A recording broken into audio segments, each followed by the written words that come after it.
The following program is being brought to you on the Voice America Business Channel. For more information about our network and to check our additional show hosts and topics of interest, please visit voiceamericabusiness.com. The Voice America Talk Radio Network is the worldwide leader in live Internet talk radio.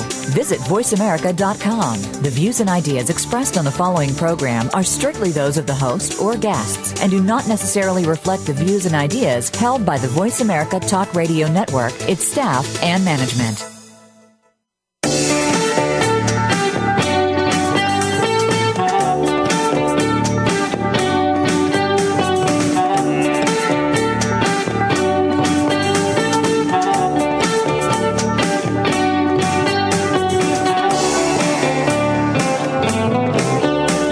Welcome to GlobeTalk with Avasant. Avasant is a next-generation global consulting firm that has its finger on the pulse of the global economy. Join us for an exciting look at the world economy. Now, here is your host, Kevin Parikh. Hi, and welcome to GlobeTalk. We have two fantastic guests to cover with you today. Bruce McCracken, Senior Research Analyst, Horses for Sources. He's part of our Africa Perspective series, and he's going to discuss a little bit about his anticipated article, Africa, the Last Frontier. And in the second half of the hour, we have our very own Bob Randolph, CFO of Avasant, and he's going to discuss surviving the global recession, which I know is a subject that most of our listeners are very keen and interested in hearing about. So let's get started with Bruce. Bruce, welcome to the program. Well, thank you very much for having me, and on behalf of Horses for Sources, it is indeed a pleasure. Well, I'd like to, this is a great topic, and I'd like to hear a little bit more about your article, The Last Frontier, The Lion Sleeps No More, and also maybe you can tell us a little bit about Horses for Sources and how you came up with the name. The name's an interesting story. Our CEO is from the UK, and they have a saying over there that there are horses for courses, and that can refer to some horses running better on a long track, some on a short track, some on a dry track, some in the mud. So it kind of depends upon different horses do different things well. So as a result, that's why he picked the name, because there are different sources for different solutions that perform better in different circumstances. Excellent. So I understand that Horses for Sources is a great new social networking community focusing on helping enterprises making decisions in business process and IT outsourcing strategies. And your role in this organization is as a research analyst and also as a blogger, I imagine. Yes, I do research, quantitative and qualitative, and also participate in blogs and have overseen the firm's newsletter and several other things, and we'll do a lot of instant insights. We started off with social networking in a blog sense in 2007, and where that blog has now grown to where there's over 100,000 monthly visitors on the blog. That's monthly. And we have now over 33,000 subscribers to our site. And it's been very, very, very exciting. Our LinkedIn community has over 10,500 industry professionals in it. So there's a lot of exchange of ideas, and it's kind of a new way to keep the feet on the street and one's ear on the ground and get a pulse for what is going on at a more granular level. Oh, that's excellent. It's great reach. I mean, a significant number of individuals obviously touching your site and obviously getting a chance to read your content, which I think leads us to our discussion. So what motivated you to cover Africa, this last frontier? And, I should note, I also appreciated your involving of Avasant and myself in this publication. I think it was really a very nice result, as I can tell. So what kind of motivated you? Well, we have been watching for what is new, and as explained in the title, the key thing that we saw of anything else that we've been watching the fiber optics being ran, and what that does for business as making Africa more accessible, as well as dropping the cost of bandwidth, which has been a very big impediment to the continent as a whole, and South Africa as a nation in particular. So that had been now, really when you say bandwidth, you're talking about the ability to connect the continent to the rest of the world through fiber optic cabling, I imagine, through other high-speed networking. Yes, exactly, and also to connect with the nations in the areas within the continent to one another. But yes, specifically this summer they had just completed running a bunch of submarine laid undersea cables around the entire continent, and they come in on various cities at 41 what they call landing points. But these cables also connect to Saudi Arabia, Greece, Spain, Portugal, and Italy. So now they are linked up to Europe, and also they can now go on across to Saudi Arabia and to India and beyond. So I imagine this is essentially turning the lights on in Africa. This is an opportunity to really bring the entire region into the global economy. Yes, it is. That, along with a lot of the money that's been infused in it, they expect the cost of bandwidth to go down significantly. It had been over $2,000 per megabit per second, and that's expected to be dropped by 90% by the end of next year. Can you give us an estimate of what it costs to put this infrastructure in? Are you aware of the cost? I have not had the hard figures on how much it actually costs to put it in. I imagine in the billions. I mean, this looks like easily. Yes, well into the billions. Do you know who's paying for it? Is this coming from third-party sources, or is it the countries themselves? It comes from several sources. There's World Bank funds would be one example of it, and also a lot of the individual nations are doing it themselves. A lot of this, too, is being driven by cellular. So you've had, for example, Bharti Airtel out of India acquiring the Zain Group and mobile operations in 15 African nations. So they're going to put a lot of money into this, too, because it's such a growing area as far as you know. You've got the numbers a little harder on the growth of cellular, but it's phenomenal.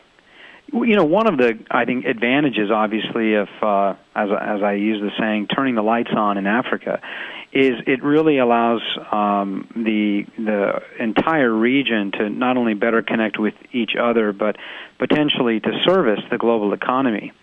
And particularly, how do you see this impacting the business process outsourcing industry, and how do you see this really changing the opportunities going forward?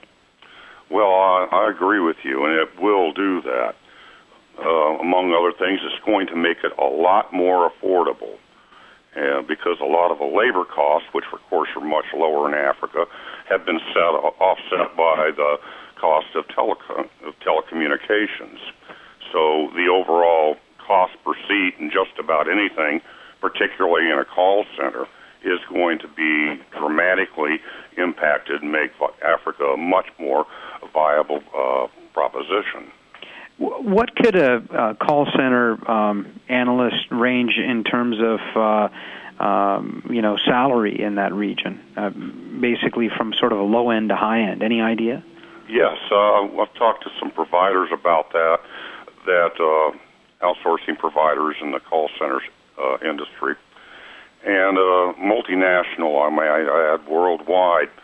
And what they're saying is that the cost of the agents that they have on an hourly basis, particularly compared to the EEC, is going to be 25 to 50% less. Interesting. So that is significant, and that's 25 to 50% less than what they might have as a cost in other regions like India and China. No, that's to the EEC. Oh, I see. And they are, depends upon which location, and it varies a lot when you get to a comparable situation in India or the Philippines on whether it's inbound or outbound.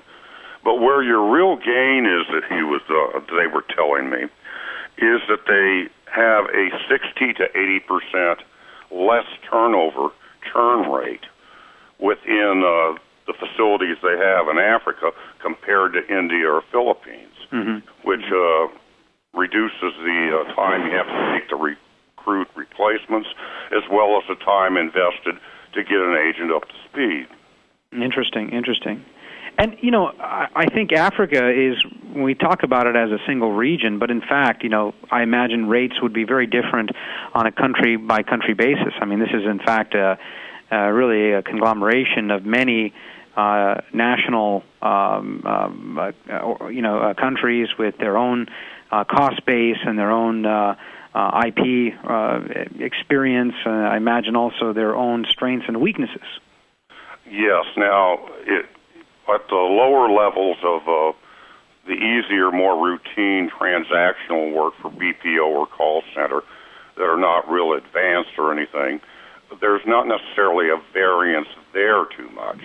But when you get into IT, there is a significant variance. South Africa is, much higher than everybody else. But on the other hand, they're very mature in terms of IT, where you get to a lot of places like Kenya and Egypt, they're not nearly as mature. And where you have a little bit of problem there is, especially with engineers and programmers that would be at the entry or junior level, and you don't have the real senior people. Plus, you also don't have that experienced management layer in there. Right. But there is a tremendous variance in how much it costs per bench. I mean, it can be less than $100 a day to a couple of $100 a day, even in Egypt, depending on where you go. Yeah.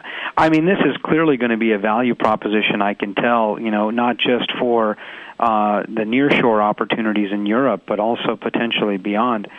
Bruce, we're going to take a quick break here and then rejoin, and we're going to start digging into this issue a little bit greater and get a better sense of what's going on with Africa and BPO. This is fantastic. Let's take a break.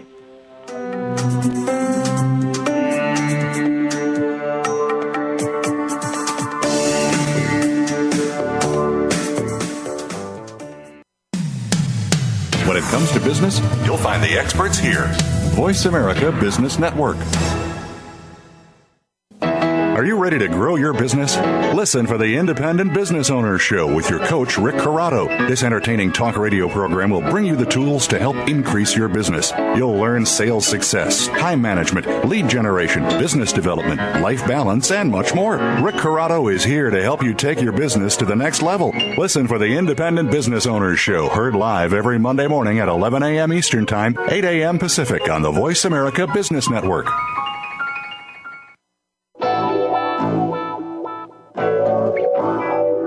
Avasant, your management consulting firm for the next generation, providing sourcing advisory, globalization, and go-to-market strategies. In an unpredictable world, Avasant is your trusted global advisor. Learn more about us. Go to www.avasant.com. That's AVASANT.com.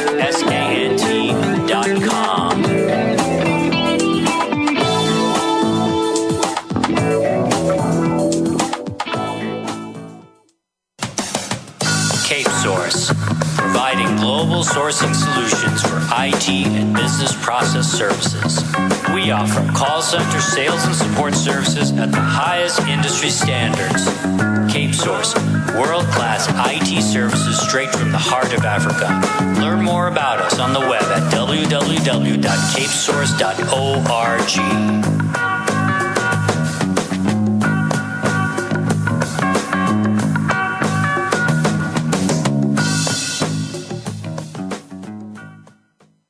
Tune Tune in to It's Your Money with host Bill Pfeifferlich. You'll get an eye-opening education about some of the misconceptions of the financial world. If you are a business owner, working professional, or successful American, you will benefit from the information on our program. Our guests will include financial service professionals, international tax and estate attorneys, and CPAs. We'll identify solutions that you can implement now to get the most of your money. Tune in Tuesdays at 4 p.m. Pacific Time, 7 p.m. Eastern Time for It's Your Money on Voice America Business. When it comes to business, you'll find the experts here. Voice America Business Network.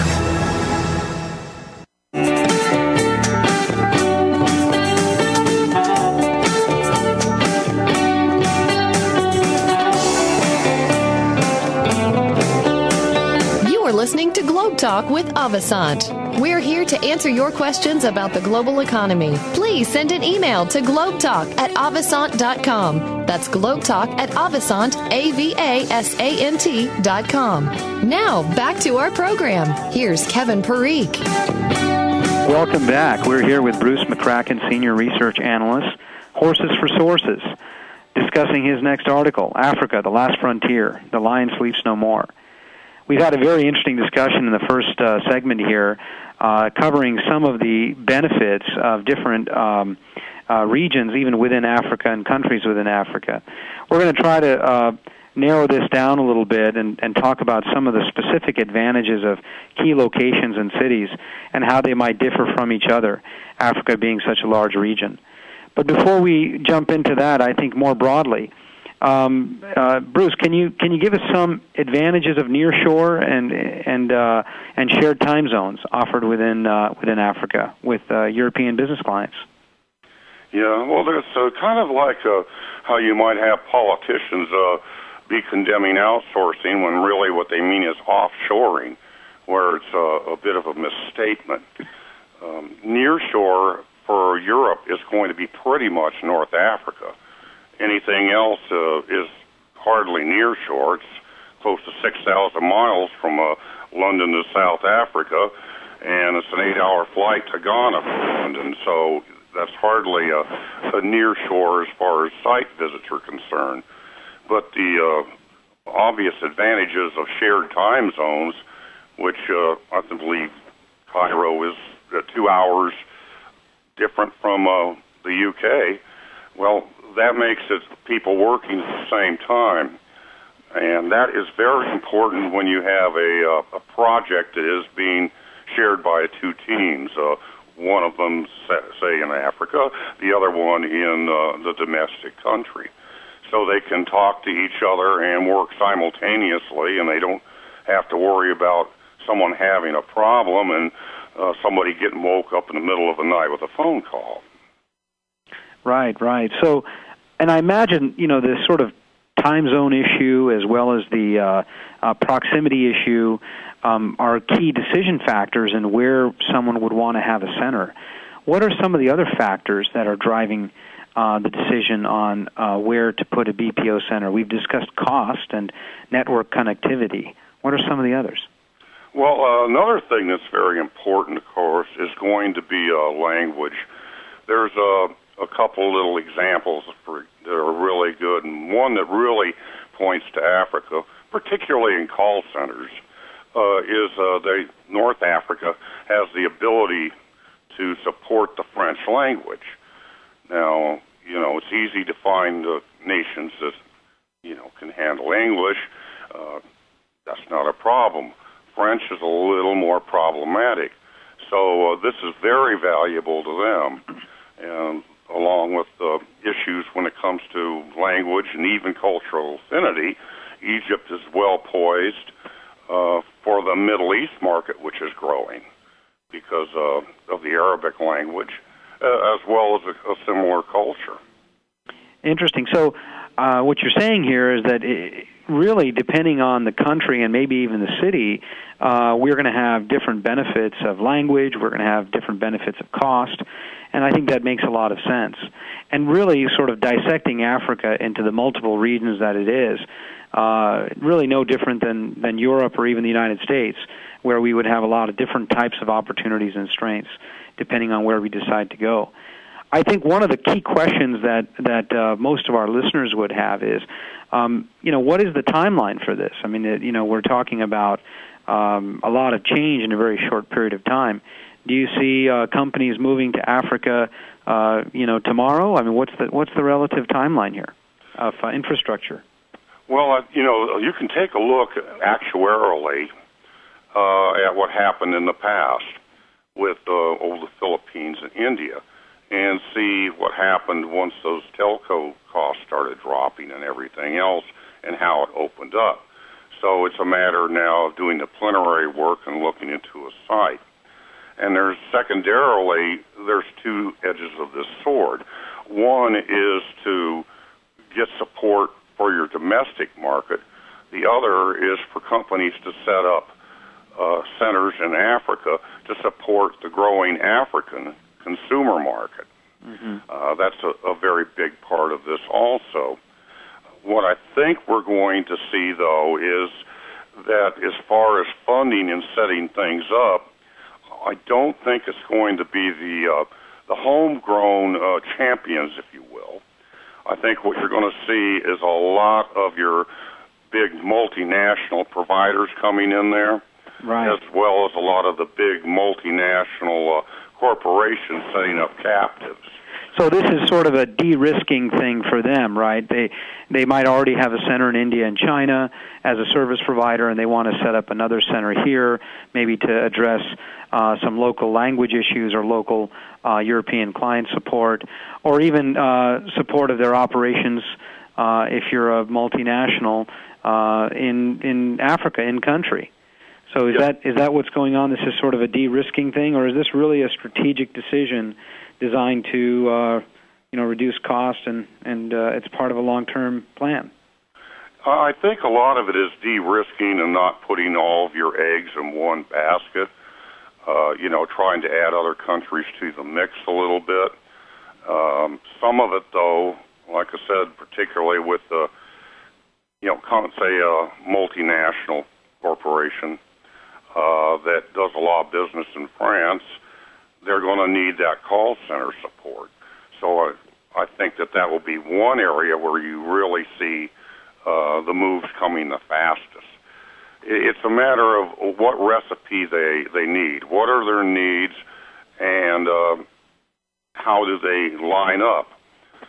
So by something for a corporation in France that wants to just,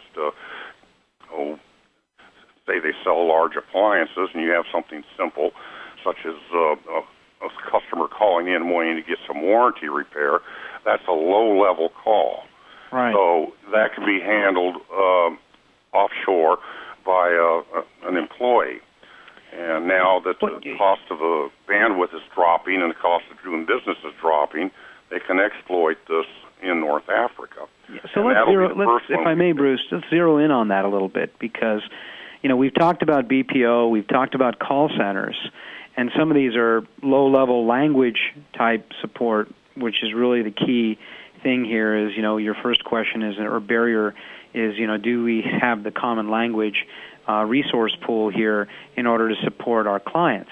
The kind of question I think that begs is, what about IT and engineering and more higher level support requirements?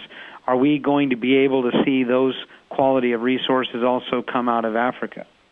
Well, IT doesn't have a lot of strength in Africa outside of South Africa, and particularly in the case of nations like Egypt. They're immature in it. So what we really think we're going to see more and more there is that we're going to see the large providers come in, and they're going to have to assign some of their senior people to work with them and get them up to speed. The talent pool there coming out of universities is definitely there, but they don't really have mentors within their own nation to kind of get them up the learning curve. Right. Particularly in the real world. So what kind of, how many graduates are we talking about here on a country-by-country basis or even on a regional basis? I don't have the data on that. I know it's much higher in Egypt than virtually anywhere else when it comes to technology. Interesting. But I don't have the hard numbers on it. That was not a real spectrum of this report. Most of it was based upon the cost of doing business going down and what opportunities are there. The other thing you have to allow for, too, when you come into IT is that there is a lot of competition all over the world. And, they're having to try to get Egypt going, and that will work well for the Middle East. But, they're also having to watch the Chinese get their circumstances going, and it's going to be real tough, I think, for them to get in.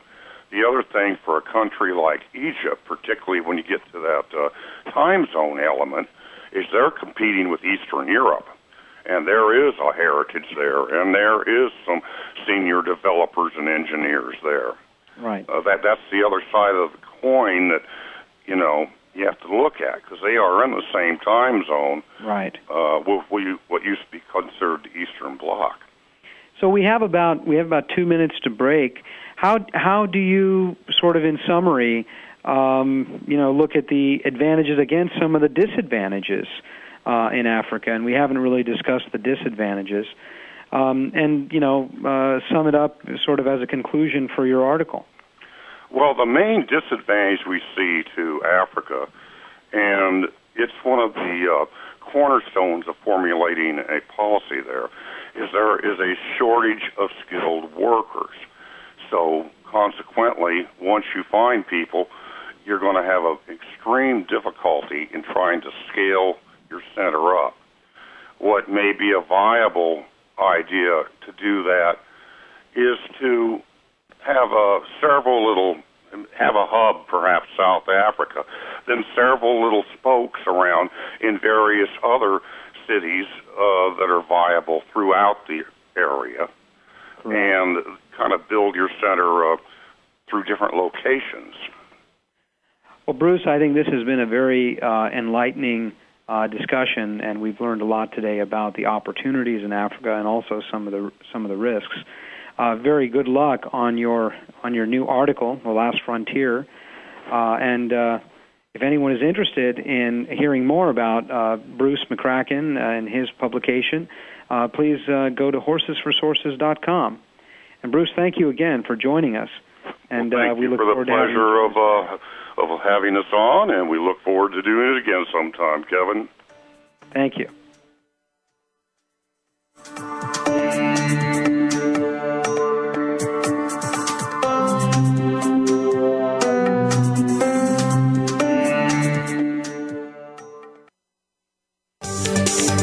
From the boardroom to you, Voice America Business Network.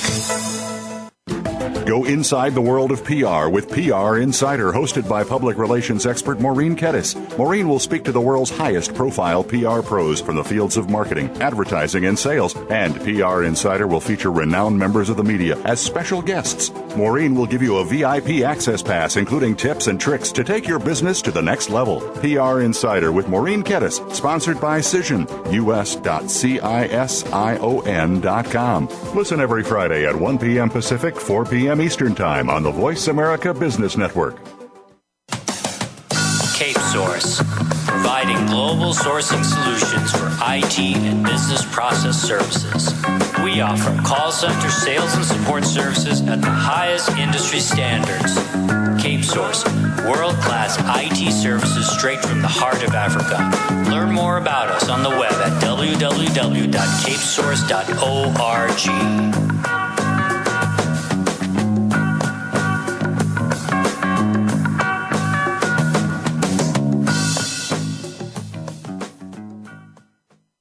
Are you looking for innovative ideas on how to achieve your financial dreams? Tune in to Empirical Investing Radio every Thursday afternoon at 2 Pacific, 5 Eastern on the Voice America Business Channel. Join certified financial planners Ken Smith and Ethan Broga to learn how you can obtain financial success. You'll be entertained while you discover techniques to alleviate your financial concerns. Empirical Investing Radio every Thursday at 2 Pacific, 5 Eastern on the Voice America Business Channel.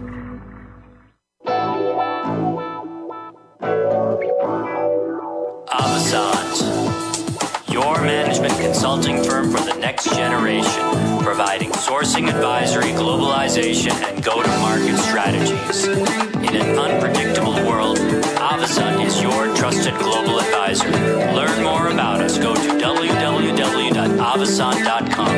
That's AVASANT.com.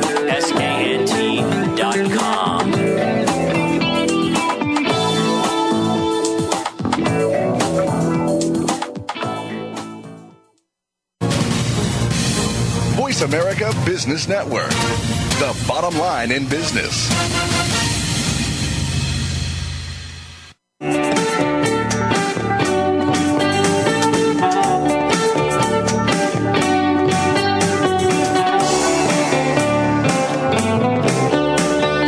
Listening to GlobeTalk with Avasant. We're here to answer your questions about the global economy. Please send an email to globetalk@avasant.com. That's globetalk@avasant, AVASANT.com. Now, back to our program. Here's Kevin Parikh. Welcome back. I'm pleased to introduce our next guest, Bob Randolph, Avasant's Chief Financial Officer, our very own CFO. He's here to talk about CFO's perspectives, specifically around surviving the global recession and adapting to the new global economy. I think these are very important issues, obviously, today with the credit crisis that we face, and, of course, with the global recession that many of us have been following. Bob, we're interested in the CFO's perspective. Welcome. Kevin, thank you for having me on. It's an honor to be here. Really excited about this program you have here. So, Bob, just so we can dive right in, what are some of the general key impacts to the Chief Financial Officer's domain that you've noticed during this period over the last 2 to 3 years? Well, I think everybody who's been in business, I think, has really had to undergo a lot of significant change here. I think in the last 2 to 3 years, it hasn't been really easy. I think most companies we know are really having had a great deal of difficulty in maintaining profitability. I think to go from where we had some great growth years in industry to turn it into a rapid decline and now a struggle to maintain business viability has really been a challenge for most CFOs. The primary thing that they've had to do is reduce cost. I think generally across the board we've seen significant cost reduction going on across all industry sectors of figuring out how to reduce cost in the business model while at the same time trying to add value because they've got to somehow gain a competitive edge. They've got to still streamline operations, yet they've got to deliver better service if they want to stay competitive. So it's about retaining clients, reducing cost, and globalizing at the same time, and at the same time doing so with less money. Yeah, and that's the issue. I think.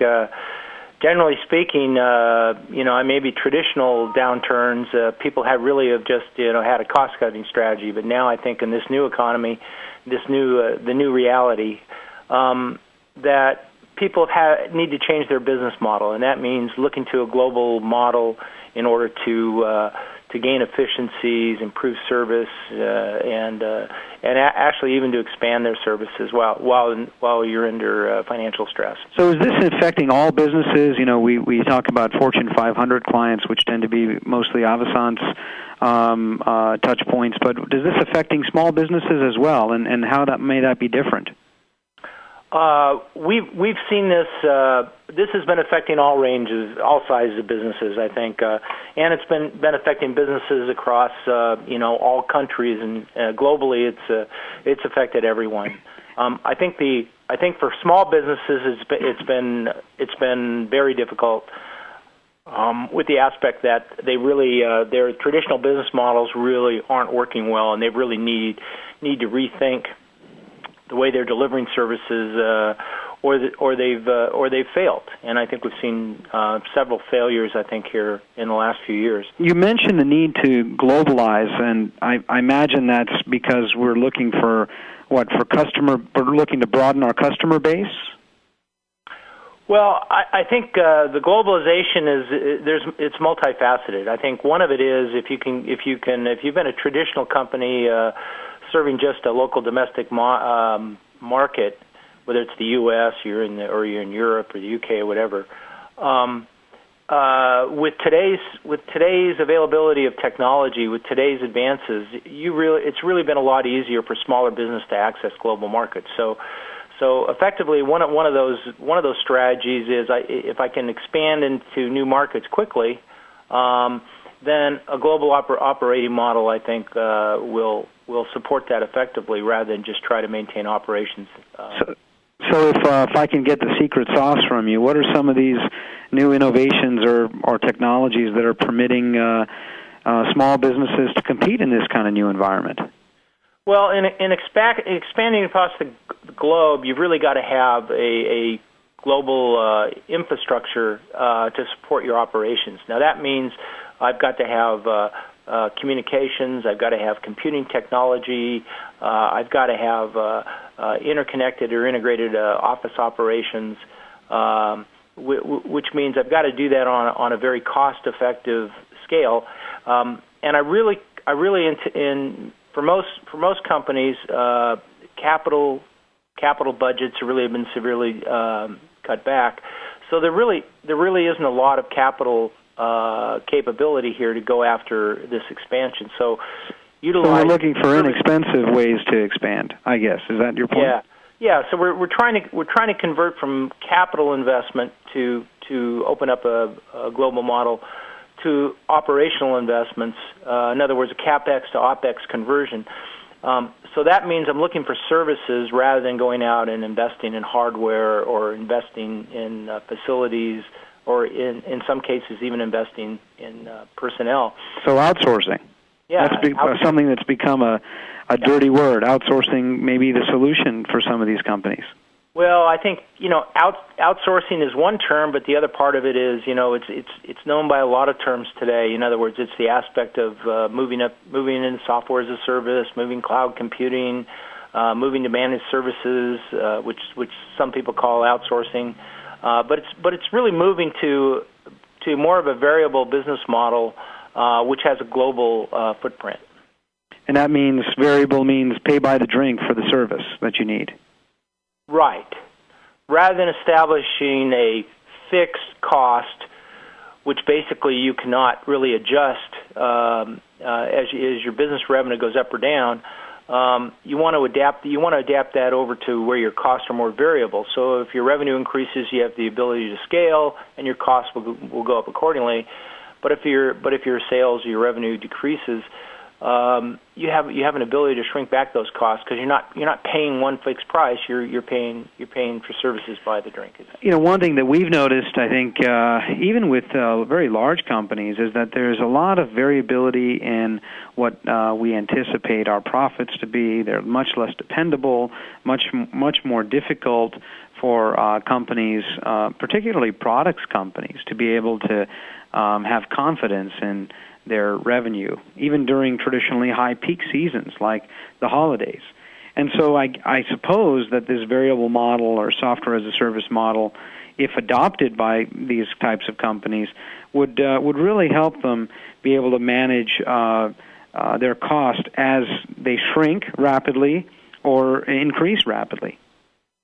Right, and it's that variable business model, building that agility into your business, I think that really makes companies more innovative and more successful today.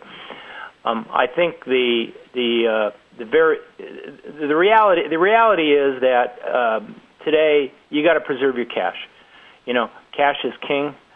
So this whole view where I can build up my own fixed assets, I can invest in my own facilities in order to provide a service, really isn't possible, I think, or is viable in the new normal because preserving cash also, I suspect, because of pressures of credit markets. Drying up credit means more cash reserves required. Right, and for a lot of companies, and especially for small companies, it just isn't there. So this never been possible before. I think this is unique about this time, the ability to tap into these kind of these global services now. It's for the first time, I think, in the history. Well, I think with the advent of the internet in the early 90s, I think we're probably really seeing the dream fulfilled today. Let's talk a little bit more about that after the break. But I'm here with Bob Randolph, CFO Avasant. Let's take a break.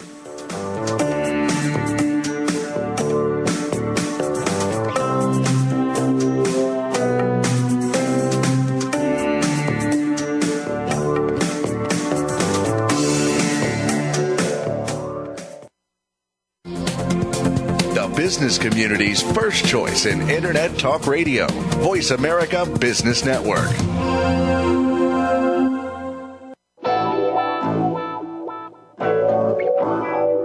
Avasant, your management consulting firm for the next generation, providing sourcing advisory, globalization, and go-to-market strategies. In an unpredictable world, Avasant is your trusted global advisor.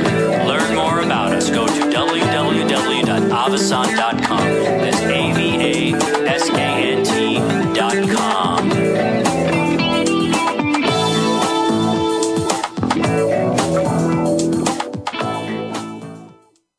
Are you thinking about starting a nonprofit? Or perhaps you've already started one and want ideas, inspiration, and encouragement? Tune in to Nonprofit Spark with your host, Renee McGivern. Our program will feature as guests the leaders of emerging nonprofits who will share what works for them. We also will hear from experts who offer advice to make your jobs easier. Tune in to Nonprofit Spark, and together we'll create a world that works for everyone. Nonprofit Spark airs live Thursdays at 2 p.m. Eastern, 11 a.m. Pacific on the Voice America Business Channel. Cape Source, providing global sourcing solutions for IT and business process services. We offer call center sales and support services at the highest industry standards. Cape Source, world-class IT services straight from the heart of Africa. Learn more about us on the web at www.capesource.org.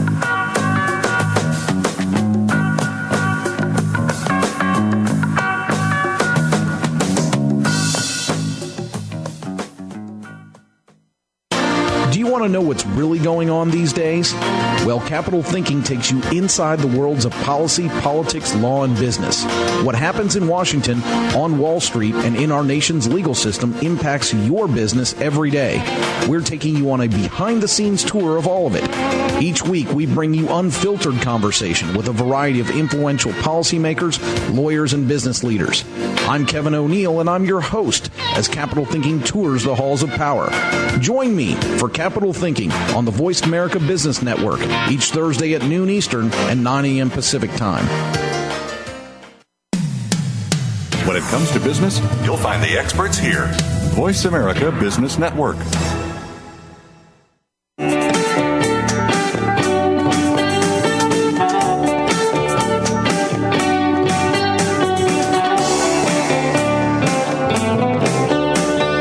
Listening to GlobeTalk with Avasant. We're here to answer your questions about the global economy. Please send an email to globetalk@avasant.com. That's globetalk@avasant, AVASANT.com. Now, back to our program. Here's Kevin Parikh. We're speaking with Bob Randolph, CFO, Chief Financial Officer of Avasant, talking about surviving the global recession and adapting to the new global economy. Bob, as we move forward in our discussion, I'm really interested in these third-party type of agreements and this opportunity to use cloud computing and some internet-based services to reduce cost and to globalize. What are some of the other solutions that we might employ to reduce cost? Well, I think one of the key areas we've seen is supplier strategies. In other words, supplier consolidation. We've seen that where you're looking at if it's services, if it's products or parts, if it's licensing, whatever. There's really a need to kind of look at that supplier base or look at that contract base and do an analysis and try to see how a consolidation strategy might work for really reducing your overhead and really bringing down your cost. There's a lot of There's a lot of leverage you can apply to suppliers today to go after better terms, discounts for paying early, better payment terms in your favor. All those kinds of leverages are needed in order for you, for the CFO, to keep his business cash healthy. So what kind of areas are we talking about here? When you talk about vendors, I'm getting the vision of finance and accounting costs, people that like companies like ADP that might support payroll. I'm getting visions of different types of software license fees. But what exactly are you referring to? Well, in the sense of let's say services or vendors who are providing you some level of service. Yeah, maybe you can give us an example. Well, we see in the IT area, for example, that we see some large companies have gone, and over a period of the last 5-8 years, they've expanded their service base, which means vendors providing similar types of services. And they've expanded it out. They may have started out at 2 or 3, but now they've got 20, 30, 40, 50. For a large global company, that expands into hundreds and hundreds of vendors. But they're all similar in providing services, and they're varying. The contract terms vary, the rates vary. So we find a strategic supplier strategy in that regard, such as like in application services, really pays off in terms of bringing down costs substantially, standardizing processes, and standardizing the way you interact with those vendors. So consolidating your vendors, consolidating applications, maybe even supply chain like DHL and FedEx, right? Right. And when you consolidate, I guess you're increasing your volumes and you can negotiate better price? That's right. You can usually get a better deal. You have more leverage with the vendors. Without a doubt, we see prices have come down for services have come down using that leverage without question the last 2 years. So that's on the licensing side, or on the product side, where we're negotiating for some type of product. But what about negotiating for services? What kind of new opportunities do companies have here?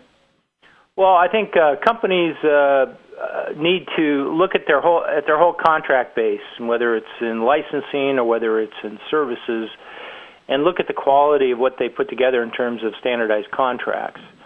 So I think companies need to move to more of a standard licensing format where they can, a standard service contract format where they can, because there's powerful leverage in dealing with standardized terms and conditions with vendors. On the managed services side, or even outsourcing, IT, for example, what kind of savings can companies see today? Is there some type of a range or swag that you can provide us based on different types of IT areas? Well, I think what we've seen in the applications area is that I think over many cross-industry, many projects, cross-domain, that you can usually this consolidation, usually this new contract approach, usually you can achieve 20-30% savings in that area easily, and sometimes a lot more. When we apply that to what's going on in new back office areas, such as areas within my domain, such as finance and accounting, accounts payable, even mailroom operations, that kind of thing, I think there's usually at least a 50% cost savings when you can apply those new strategies of using a leverage against a service vendor. Wow, that's a phenomenal savings, and I guess that's money that can go right back into the business. Yes. It's realizable. It's a key. We've seen this. I've seen this, and many CFOs today are looking at those areas, looking at those standard fixed cost areas, whether it's HR, whether it's finance and accounting, and trying to move those to more of a variable model. But we've really seen this and get better contracting models. Those cost savings are real. They're not just salesware or sales projection. They're real. So is a lot of this cost reduction happening because of just the difficulties that these vendors are facing in the economy, or are they globalizing their enterprises as well and maybe finding lower cost locations to deliver service from? Or both? Well, I think a number of the vendors have been moving their services off to lower cost locations. I think that that same level of strategy is applying to companies' own business model. The most obvious one and most ubiquitous one is the aspect of moving some of the IT capabilities out to low-cost locations, either through the aspect of managed services or captive locations, or even if you're a large enough company, you have existing facilities, we've seen them relocate people into existing facilities, but in low-cost areas. Right, and there's a lot of that happening here in the U.S. too, correct? I mean, there's a lot of salary pressure, downward salary pressure. It seems like in cities that have been really hit by the economy. Yeah, and we see there's downward pressure. We see the cost in highly dense metropolitan areas in the U.S., for example. That's putting a burden on a lot of companies. So we're seeing a lot of moves where the business operations are actually moving out of one location in the U.S. and just relocating it to another region in the U.S. where the cost and salary costs are substantially lower. Yeah. I mean, this is a big transformation, obviously, right? Not only of the North America economy, but the global economy. And it seems today that within this chaos, there would be a lot of opportunities. Well, there is plenty of opportunities. I think what executives and CFOs got to realize today is that old model that I have to build it myself, I have to run it myself, it's got to be local to me, and that's the only way to run the business is not true anymore. That's not a lot of companies are moving to more virtual models of running their companies, and they're achieving tremendous efficiencies from being able to do that. Yeah. Well, Bob, just as a sort of summary, do you have any final comments before we wrap up the session today? My advice to other CFOs out there is that we have to look beyond the traditional or the normal, and we kind of have to look for new solutions and new strategies as to how to address our challenges. And that's considering the global model for us in all respect, and that's the aspect of trying to build a more variable operational model so that we can effectively drive efficiencies and be more successful. Well, very exciting, Bob, and thank you so much for joining us. I think within every cloud there is a silver lining, and thank you again for joining us here at GlobeTalk at Avasant, and we look forward to seeing you on next week's program. Kevin, very glad to be with you today. Thank you.